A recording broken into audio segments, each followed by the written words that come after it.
कि वही परमात्मा जो है तीनों प्रकार के तापों का समन करने वाले हैं। तो शौनकादि ऋषिगण कहते हैं कि महाराज भागवत जी का प्राकट्य कैसे होता है, हाँ भगवान की कथा आरंभ शुभारंभ कैसे होती है, इसके बारे में थोड़ा बतलाइए। तो कहते हैं भगवान हाँ की कथा के बारे में कि भागवत कथा प्रारंभ कहाँ से भई, प्राकट्य कहाँ से भैया। तो सर्वप्रथम जो है नारायण भगवान से जो है ब्रह्मा जी के पास गया।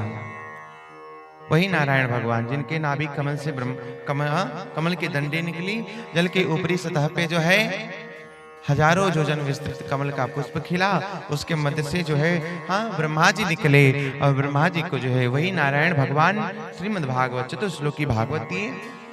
और नारायण हाँ भगवान से ब्रह्मा जी और ब्रह्मा जी से जो है हाँ श्री नारद बाबा सनकादिक मुनिगण इत्यादि जो है पाए।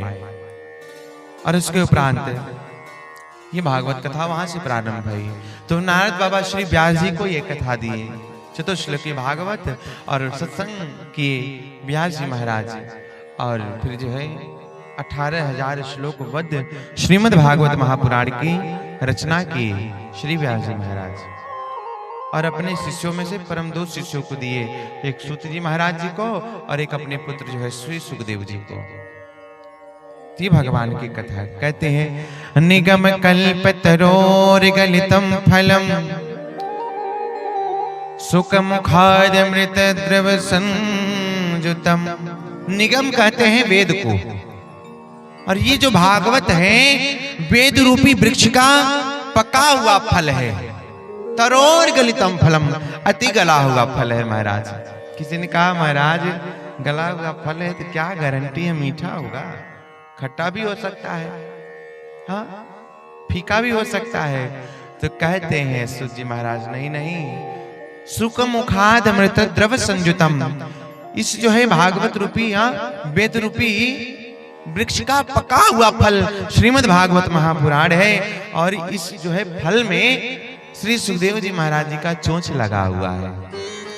और कहते हैं जिस फल में तोता चोंच अपना लगा देवे तो तोते के मुख में एक द्रव होता है, अमृत द्रव लाल रूप में रहता है। और जिस फल में भी तोता जो है चोंच लगाता है वो फल मीठा हो जाता है, अनायास मीठा हो जाता है। इसीलिए तो पहले लोग जाते थे बागीचे में घूमने इत्यादि, तो जो है तोते का जो है जूठा फल जो है लेके जो है बड़ी चाव से खाते, क्यों कि मीठा होगा, है ना। तो श्री सुखदेव जी महाराज जी का चोंच लगा हुआ है। तो किसी ने कहा महाराज इसको पिया कैसे जाए? आप कहते हैं पिया जाए, तो कहते हैं कान के द्वारा, मुख के द्वारा यदि ग्रहण करेंगे तो वो फिर जो है लाभ नहीं करेगा। कान के द्वारा भगवान की कथा है पिया जाए कान के द्वारा। पिबत भागवतम रसमालयम, भागवत रूपी रस का जो है पान करे कान के द्वारा। कब तक?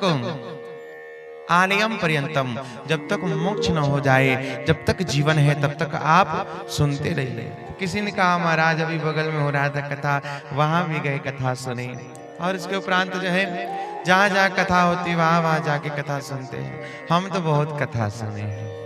जिसने यदि ये कह दिया कि हम बहुत कथा सुने हैं वो कुछ नहीं सुना। कहते हैं ना रामचरित जे सुनते अघाही, हरस विशेष पावा तिन नाही। भगवान की कथा का जो विशेष जो रस है वो प्राप्त नहीं किया। इसलिए आप भगवान की कथा सुनिए, जहां हो रही है वहीं जाइए। अरे थोड़ा जितना समय है आपके पास उतना ही समय हरि के दरबार में, ठाकुर जी के दरबार में दीजिए। और जितनी बार आप कथा सुनेंगे, एक ही कथा अगर बार बार सुनते हैं तो आपको नया नया रस प्राप्त मिलेगा, अच्छा अच्छा जो है ज्ञान। हाँ कभी कभी हम लोग जो है एक ही पाठ बार बार पढ़ते हैं तो कुछ न कुछ उसमें नया मिल जाता है ना। तो ऐसे भगवान की कथा है। तो कहते हैं पीजिए कान के द्वारा, आलयम पर्यंतम मुहुरहो रस का विभाव का। मुहुर मुहुर बार बार जब भी जो है मौका मिले तो उस मौके को गवाइए मत। जितना समय रहे, एक घड़ी आधो घड़ी आधो में पुनियाद, तुलसी संगत साधु के हरे कोटि अपराध।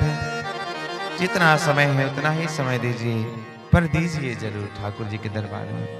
तो कहते हैं महाराज ये कथा कौन कौन सुन सकते हैं? तो कहते हैं दो ही लोग इस कथा के अधिकारी हैं सुनने के। कौन? रसिक और भावुक। मोह रहो रसिका भूमि भावुका। रसिक और भावुक दो ही लोग कथा सुन सकते हैं, और वही लोग कथा सुन भी पाते हैं। दो ही लोग जो रसिक होते हैं, जो प्रेमी होते हैं, जो भावुक होते हैं, उदार होते हैं, जो सरल होते हैं, जो निर्मल होते हैं, वही कथा। बाकी तो आएंगे तो इधर उधर के बातों में जो है पड़ जाएंगे, उनका मन नहीं लगेगा, आते ही सो जाएंगे। और नहीं तो अपने तो आएंगे, हाँ, जो भगत रहेंगे उनको भी दो चार लोग को फंसा लेंगे। ए चलो थोड़ा सा, हाँ, अपने हालचाल होने लगेगा इधर उधर की बात। तो इत्यादि वगैरह ती भगवान की कथा है। तो प्रारंभ है नारद जी से जो है व्यास जी को प्राप्त भया, और व्यास जी महाराज परम शिष्यों को दो दिए, हाँ, एक सूत जी को, एक अपने ही पुत्र जो है श्री सुखदेव जी को। तो सूत जी महाराज यही कथा जो है 9वें साढ़े तीर्थ में सौनक आदि 88,000 ऋषियों को कथा सुना रहे हैं, और सुखदेव जी महाराज राजा परीक्षित को कथा सुनाए हैं। ये